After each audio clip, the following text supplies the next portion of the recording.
ओम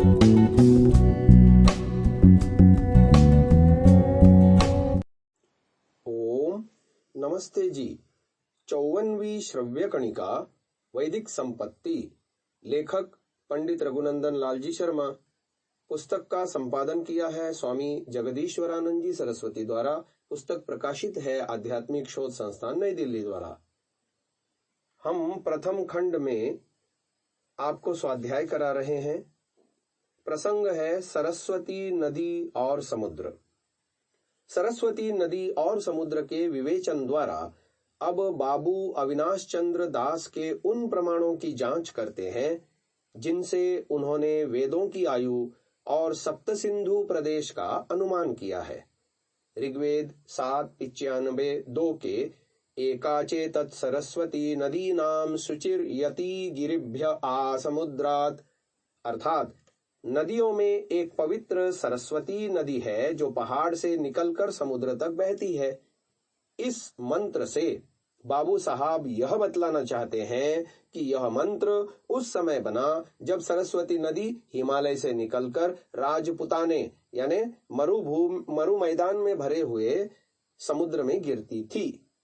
परंतु दुख के साथ कहना पड़ता है कि मंत्र के पूरे पाठ से यह बात नहीं निकलती। निघंटु में सरस्वती मध्यस्थानी देवता है, गिरी बादलों को कहते हैं और समुद्र आकाश का नाम है। नदियों के वर्णन में इमं में गंगे यमुने सरस्वती, इस मंत्र का अर्थ करते हुए हमने लिखा है कि 10 दिशा में फैलने वाली सूर्य की 10 किरणों में से एक सरस्वती भी है। यह सरस्वती नामक एक किरण बादलों से निकलकर आकाश में फैलती है। यही उपर्युक्त मंत्र का अर्थ है। इस बात का स्पष्टीकरण उसी मंत्र का दूसरा चरण कर देता है कि रायश्चेतंति भुवनस्य भूरेर्घृतम पयो दुदुहे नाहुषाय, अर्थात वह नाहुषों के लिए भुवन का समस्त घृत पय और धन खींचने का यत्न करती है। भुवन शब्द स्पष्ट ही है। नहुष के वर्णन में हम दिखला चुके हैं कि नहुष आकाशीय पदार्थ है। घृत पय और धन सदैव आकाश में जलवाचक हैं। सरस्वती नहुषों यानी बादलों के लिए आकाश का जल खींचती है, यह इसका भाव है। इस प्रकार इसका यह अर्थ हुआ कि बादलों से एक किरण निकलकर नहुषों यानी बादलों के लिए अथवा सौर पदार्थों के लिए समस्त भुवन का जल खींचकर समुद्र अर्थात आकाश को भरती है। यहाँ पृथ्वी की सरस्वती नदी का वर्णन नहीं है।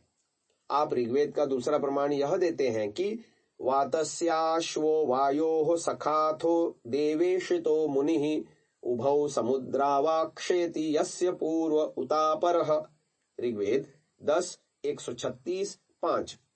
अर्थात सूर्य पूर्वी और उत्तरी दोनों समुद्रों में लहरता है। इससे आप यह कहना चाहते हैं कि अरब समुद्र और राजपुताने के समुद्र में उस समय सूर्य लहराता था, परंतु इसमें तो पूर्व में प्रातः काल के समय सूर्य उदय होने का और सायं के समय पश्चिम में अस्त होने का वर्णन है। उदय और अस्त दोनों क्षितिज में ही होते हैं। ये दोनों क्षितिज आकाश अर्थात समुद्र कहे गए हैं, क्योंकि वेद में आकाश को समुद्र कहते ही है। इसमें भी राजपुताने के समुद्र का वर्णन नहीं है। इससे पूर्व के मंत्र में ही कहा है कि अंतरिक्षेण पतति विश्वारूपावचाकशत् मुनिर्देवस्य देवस्य सौकृत्याय सखाहितः, ऋग्वेद 10:136-4। अर्थात वही ऊपर के मंत्र वाला मुनि अर्थात सूर्य अंतरिक्ष से दोनों विश्वरूप आकाश में गिरता और निकलता है। यहाँ विश्वरूपौ और अंतरिक्ष पद स्पष्ट रखे हुए हैं, जिनसे सूर्य के उदय और अस्त होने का वर्णन स्पष्ट होता है। ऋग्वेद में एक सूक्ति है 9:33-6 में, रायः समुद्रांश चतुरोस्मभ्यम सोम विश्वतः, और ऋग्वेद 10:47-2 की सूक्ति है स्वायुधम स्ववसम सुनीतम चतुः समुद्रम धरुणम रयीणाम। इन दो मंत्रों से दास बाबू 4 समुद्रों का वर्णन बतलाकर कहते हैं कि मध्य एशिया, तुर्किस्तान, राजपुताना और सप्त सिंधु के समुद्र जिस समय भरे थे और सरस्वती नदी राजपुताने के समुद्र में गिरती थी, उस समय ऋग्वेद बना। किंतु यहाँ इन दोनों मंत्रों में नीचे ऊपर के यानी पृथ्वी और आकाश के 2 समुद्र और पूर्व पश्चिम के उदय अस्त स्थान के 2 समुद्र, ऐसे 4 समुद्रों का वर्णन है। ततः समुद्रो अर्णवः, ऋग्वेद 10:190-1, समुद्रादर्णवादधि, ऋग्वेद 10:190-2। इन प्रसिद्ध मंत्रों में कहा है कि तब समुद्र से समुद्र हुआ, अर्थात आकाशस्थ मेघों से पृथ्वीस्थ समुद्र हुआ। यही दोनों ऊपर नीचे के समुद्र हैं और पूर्व पश्चिम के 2 दूसरे समुद्र हैं, जिनमें उदय अस्त का अलंकार दिखलाया गया है। इस प्रकार ये 4 समुद्र हैं जिनसे सब सांसारिक सुख होते हैं। इन मंत्रों में अविनाश बाबू के विषय का वर्णन बिल्कुल नहीं है, अतः इन मंत्रों से वेदों का वह समय नहीं निकल सकता जो आप निकालना चाहते हैं, और न इनसे सप्त सिंधु प्रदेश में वेदों की रचना ही सिद्ध होती है। किंतु प्रश्न होता है, जिन प्रमाणों के भरोसे पर वेदों को इतना पुराना सिद्ध किया गया था, जब वे ही गलत निकले, तब वेदों की प्राचीनता सिद्ध करने का कौन सा साधन रहा? साधन है और वह देशी विधि का है। विदेशी विधि वेदों में ऐतिहासिक बातें निकालकर उन्हें प्राचीन सिद्ध करती है, परंतु देशी विधि वेदों की अपौरुषेयता को पुष्ट करती हुई आगे बढ़ती है। दास बाबू ने ऐतिहासिक और भौगोलिक प्रमाणों से वेदों को लाखों वर्ष पुराना सिद्ध किया, परंतु हम देशी विधि से ऐतिहासिक प्रमाणों द्वारा उनको लाखों वर्ष से भी अधिक प्राचीन सिद्ध कर सकते हैं, और अपने परंपरागत जातीय इतिहास से सहज ही यह निश्चय कर सकते हैं कि वेद अपौरुषेय हैं, अर्थात वेद तब के हैं जब सबसे प्रथम मनुष्य का संसार में प्रादुर्भाव हुआ था। गत पृष्ठों में जहां हमने ज्योतिष द्वारा निकाले हुए वैदिक समय की समालोचना की है, वहां दिखलाया है कि ब्राह्मण ग्रंथों के कुछ भाग 22,000 वर्ष के पुराने हैं। उनके पाठ से अच्छी प्रकार विदित होता है कि ब्राह्मण ग्रंथों के पूर्व का साहित्य नष्ट हो गया है। यहाँ हम अपनी इस बात की पुष्टि में कुछ प्रमाण उपस्थित करते हैं।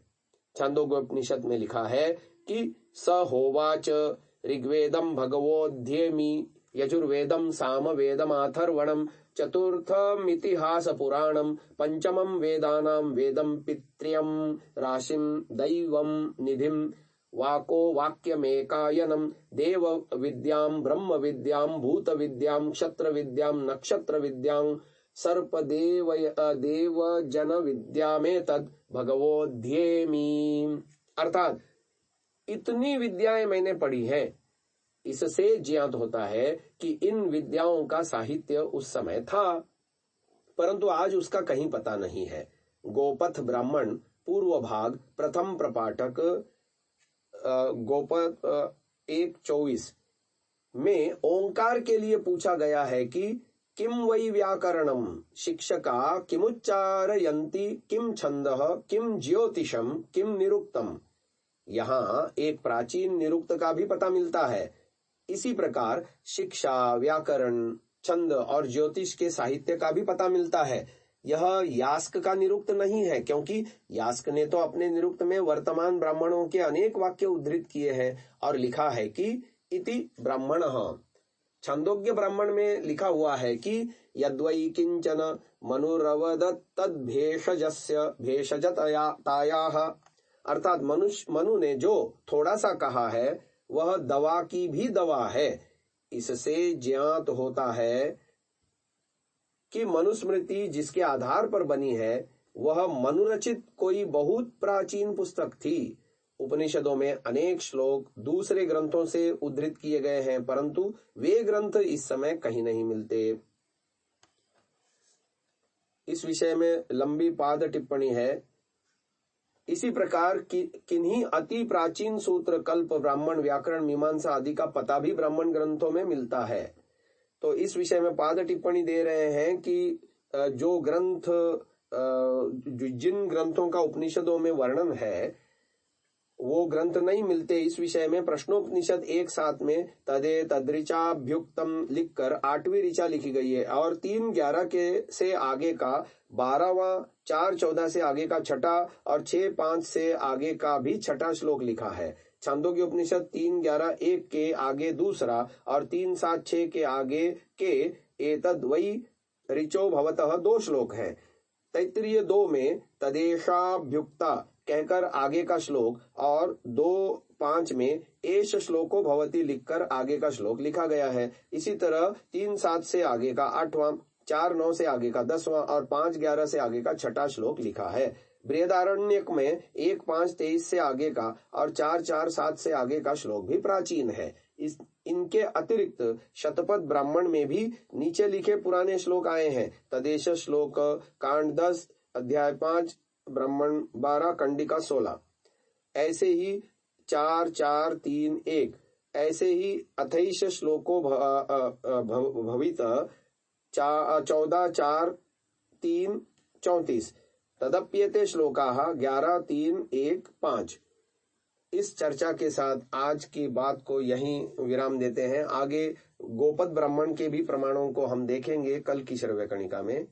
ओम।